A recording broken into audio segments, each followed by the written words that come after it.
오늘 말씀은 요한복음 8장 12절로부터 20절까지 말씀입니다. 우리 함께 읽겠습니다. 예수께서 또 일러 가라사대 나는 세상의 빛이니 나를 따르는 자는 어두움에 다니지 아니하고 생명의 빛을 얻으리라. 바리새인들이 가로되 내가 너를 위하여 증거하니 내 증거는 참되지 아니하도다. 예수께서 대답하여 가라사대 내가 나를 위하여 증거하여도 내 증거가 참되니 나는 내가 어디서 오며 어디로 가는 것을 알미오니와 너희는 내가 어디서 오며 어디로 가는 것을 알지 못하느니라. 너희는 육체를 따라 판단하나 나는 아무도 판단치 아니하노라. 만일 내가 판단하여도 내 판단이 참되니 이는 내가 혼자 있는 것이 아니요 나를 보내신 이가 나와 함께 계심이라. 너희 율법에도 두 사람의 증거가 참되다 기록하였으니 내가 나를 위하여 증거하는 자가 되고 나를 보내신 아버지도 나를 위하여 증거하시느니라. 이에 저희가 묻되 내 아버지가 어디 있느냐? 예수께서 대답하시되 너희는 나를 알지 못하고 내 아버지도 알지 못하는도다. 나를 알았다면 내 아버지도 알았으리라. 이 말씀은 성전에서 가르치실 때에 연복의 앞에서 하셨으나 잡는 사람이 없으니 이는 그의 때가 아직 이르지 아니하였음이로라. 아멘. 네, 이제 그 요한복음을 보면 이제 예수님께서 당신 스스로를 증거하시는 장면이 나옵니다. 그러니까 예수님께서 이제 요한복음 7장에 보면 우리가 이제 초막절에서 이루어진 사건이 나오지 않습니까? 누구든지 목마르거든 내게로 와서 마셔라 라고 이렇게 하시는 말씀을 통해서 이제 예수님께서는 당신 스스로가 그리스도이심을 드러내십니다. 그러니까 물론 사람들의 증거가 있고 침례 요한이나 제자들이나 이 증거가 있고 또 그뿐만 아니라 표적을 행하셨죠. 이적과 표적을 행하셨습니다.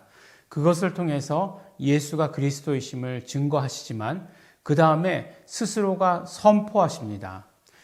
그런데 이제 바리새인들이 뭐라고 얘기하냐면 예수님께서 스스로 선포하는 것에 대해서 스스로 증거하는 것은 참되지 않다라고 이렇게 이야기를 합니다. 왜냐하면 그들의 율법 가운데 두세 사람의 증인이 있어야지 그 두세 사람의 증인이 증인을 서주어야 되는 것이지 그래야 그 효력이 있는 것이지 나 혼자서 내가 옳다라고 하는 것은 맞지 않다라고 이렇게 이야기하는 거예요. 그럴듯하죠. 그렇지 않겠습니까? 만약에 이렇게 뭐 재판하는 데에 오늘날도 그렇지 않습니까? 재판하는데 누구나 다 자기가 옳다고 얘기해요. 그렇죠? 옳다고 얘기하는데 그런데 그 재판을 결정하는 것은 증인들이나 증거물들 뭐 이런 것들 때문에 누가 옳고 누가 옳지 않다라고 하는 것을 판단하는 것 아니겠습니까? 그러니까 어떤 면으로 이야기하면 그 가장 기본적으로 누구나 다 자기는 옳다고 얘기한다라고 하는 것이 깔려 있는 것이죠. 그래서 옳은 것을 증명할 때에 이들의 율법 가운데 두 사람의 증거는 있어야 된다라고 이렇게 이야기를 합니다. 근데 예수님께서 뭐라고 말씀하시죠? 내가 나를 위해서 증거해도 그 증거는 참되다라고 이렇게 얘기합니다. 이 말씀이 무슨 뜻일까요? 네, 이 말씀이 무슨 뜻일까요? 근데 이 말씀을 하시기 전에 예수님께서 당신 스스로를 뭐라고 말씀하셨는가라고 하는 사실을 보아야 합니다. 뭐라고 말씀하시죠? 나는 세상의 빛이다 라고 이렇게 말씀하십니다. 나는 세상의 빛이다. 그러니까 더 줄여서 이야기하면 나는 빛이다 세상에 아니겠어요? 그러니까 나는 빛이다 라고 이렇게 말씀을 하신 것이에요. 빛은 계속해서 요한복음을 통해서 예수 그리스도를 빛이다라고 이렇게 얘기하시는 장면이 굉장히 많이 나옵니다. 그리고 이 빛은 무엇과 연관이 되어 있냐면 생명과 연관이 되어 있어요. 그러니까 요한복음 1장 4절이죠. 그 안에 빛이 있었으니 이 빛은 사람들의 생명이라고 이렇게 말씀을 하세요. 근데 사실 이 말씀 다음에 요한복음 9장에 보면 요한복음 9장에는 소경을 고치시는 그런 장면이 나오지 않습니까? 날 때부터 소경인 그런 사람을 고치시는 그 장면이 나와요. 근데 그때 소경에게 뭐라고 말씀하시냐면 나는 세상의 빛이다 라고 이렇게 말씀하세요. 오늘 말씀과 똑같은 말씀을 하시거든요. 그 말씀은 무슨 말씀입니까? 빛이라고 하는 것은 그 안에 생명이 있다라고 이렇게 말씀하시는 것이고, 결국 내가 빛이다라고 얘기하시는 것은 나는 치료한다라고 하시는 말씀과 같은 말씀이에요.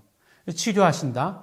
근데 사실은 그 치료하신다라고 하는 것을 훨씬 더 뛰어넘는 거죠. 단순히 어떤 육체만 치료하시는 것이 아니라 영혼을 살리신다. 영혼의 생명을 부여하신다라고 하시는 그런 말씀까지 들어있는 것입니다. 그러니까 예수님께서는 빛이시다라고 말씀하시면서 그 안에 생명이 있기 때문에 빛이 가지고 있는 특징은 무엇이냐면 그 빛이 비추었을 때에 생명을 주신다라고 하시는 그 말씀을 우리에게 해주시는 것입니다. 또한 우리가 그 빛 안에 들어가면 우리는 생명을 누리는 자가 된다. 생명을 얻는 자가 된다라고 이렇게 말씀하세요. 근데 빛이라는 거하고 증거하고 어떤 관계가 있느냐? 빛이라고 하는 것은 빛이 비추면 누가 증거할 필요가 없다는 거예요. 예. 그렇죠? 여러분들 가만히 생각해 보세요. 어두운 방 안에 빛이 있다. 이렇게 얘기하면 빛이 비추면 그 빛은 어두움을 몰아냅니다. 그리고 빛은 스스로를 증거하는 것이에요. 네.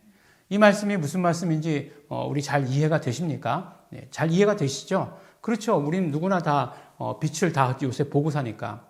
밤에 햇빛이 없어도 예. 우리는 다 이렇게 스위치만 올리면 다 빛이 들어오는 그런 것을 알고 있지 않습니까? 아프리카에 가니까 심심치 않게 전기가 안 들어오더라고요. 그래서 중요한 거는 그때마다 이제 플래시가 있어야 돼요. 그 전기가 안 들어오면 깜깜하니까. 근데 전기가 들어왔다. 누가 얘기할 필요가 없어요. 예, 어떻게 알죠? 전등이 켜져 있어서 들어오면 전기가 다시 들어와서 전기가 밝혀지면 밝아지니까 이제 눈에 볼 수 있으니까. 그러니까 그 증거가 필요 없는 거예요. 누가 와서 전기가 들어왔습니다라고 알려줄 필요가 없이 전기 들어왔다라고 하는 것을 누구나 다 알게 된다는 것입니다. 마찬가지로 예수님께서는 빛이시고 비추셨기 때문에 그렇기 때문에 누구의 증거도 받을 필요가 없이 스스로를 증거하신다라고 하시는 그 사실이에요. 근데 또 중요한 거 두 번째, 예수님께서는 스스로가 스스로를 증거하시지만 그러나 혼자는 아니시다라고 말씀하세요. 나를 보내신 이가 나와 함께 계시다. 누구십니까? 아버지께서, 하나님께서 함께 계신다라고 이렇게 말씀을 해 주시죠. 그러니까 삼위일체 되시는 하나님에 대해서 계속해서 말씀해 주십니다. 근데 삼위일체 되시는 하나님은 어떤 분이시냐? 함께 하신다. 늘 서로 함께 하시는 분이시다라고 이렇게 말씀을 해주세요. 그래서 각자의 사역은 있지만 언제나 그 안의 본질은 함께 하신다라고 이렇게 말씀해 주십니다. 그래서 그런 어떤 내재적 삼위일체다라고 이렇게 이야기하고 경세적 삼위일체다라고 이렇게 이야기하기도 하는데, 내재적으로는 그 한 분이시고, 그 다음에 이제 경세적이다라고 이렇게 얘기할 때는 사역하실 때는 각자의 역할을 따라서 하신다. 그러나 각자의 역할을 하실 때에도 함께 하시는 것이다. 라고 이렇게 말씀을 합니다. 그러니까 유대인들은 도대체가 이해할 수 없는 그런 개념이죠. 하나님은 한 분이시니, 이게 그 사람들의 생각이잖아요. 쉐마 이스라엘, 이스라엘아 들으라. 하나님은 한 분이시니, 그러니까 삼위 되시는 하나님의 일체됨을 이해할 수가 없었던 것이에요. 그렇기 때문에 하나님께서 함께 계심으로 말미암아 증거하신다는 사실을 도저히 받아들일 수는 없었습니다. 그렇지만 우리는 어떻게 되죠? 바로 하나님이 함께 하셔서 예수 그리스도를 증거하신다. 그런데 이제 성령님께서 오셔서 그 일을 온전히 맡으셨죠. 그래서 성령님께서 임하시면 예수 그리스도를 온전히 증거하신다라고 하는 사실을 우리는 성경을 통해서, 요한복음을 통해서 발견할 수 있게 되는 것입니다. 그래서 바로 예수님은 빛이시기 때문에, 또 스스로가 스스로를 증거하시는 것이고, 아버지와 함께 계시기 때문에 증거하고 계시는 것이고, 또 내가 빛이다, 나는 세상의 빛이다 라고 얘기할 때 그 의미는 에고 에이미라고 하는 그 말씀이라는 것이죠. 나는 빛이다 라고 이렇게 얘기하신 것. 에고 에이미는 계속해서 말씀드리지만 하나님의 이름과 아주 밀접한 관계가 있습니다. 그러니까 하나님의 이름 선포라고 이야기해도 돼요. 그러니까 예수 그리스도께서도 하나님의 이름을 가지고 오셨기 때문에 하나님의 이름을 선포하시는 것입니다.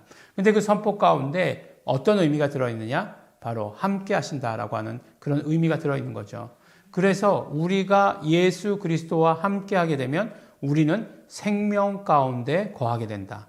생명이 우리 안에 있게 된다. 라고 말씀하시는 것이에요. 그게 그래서 계속해서 생명과 빛, 생명과 빛, 생명과 빛으로 연결되는 것이고 필요하실 때도 내가 빛이다라고 이렇게 말씀을 하신 것입니다. 하나님의 이름 가운데 있는 그 생명을 빛이라고 이렇게 말씀해 주신 것입니다. 그러므로 우리가 어떻게 해야 되겠습니까? 우리는 예수님의 그 모든 증거를 다 받아들여야 되는 거죠. 빛이 세상에 비추었으되 어두움이 빛을 깨닫지 못하였더라 라고 말씀하시는 것 말고 세상이 예수님을 알지 못했다 이렇게 말씀하시는데 우리는 예수님을 영접하고 예수님을 받아들이고 예수님의 빛이시니 예수님의 그 빛으로 말미암아 우리는 생명이 넘치는 삶을 살아야 하는 것입니다. 오늘 우리 안에 예수 그리스도의 생명이, 예수 그리스도의 빛이 충만하신 우리 성도 여러분들 되시기를 예수 이름으로 축원합니다. 우리 함께 기도하겠습니다. 하나님 아버지 감사합니다. 아버지 하나님, 정말 아버지 하나님 빛이 세상의 빛이 돼 세상이 빛을 깨닫지 못하였으나 그러나 우리로 하여금 예수가 그리스도이시며 예수가 우리의 빛이시며 예수가 생명 되시는 것을 깨닫고 알게 하여 주시니 너무나 감사하고 고맙습니다. 하나님 아버지, 우리가 그러므로 빛 가운데 거하기를 원하고 생명이 풍성하기를 원합니다.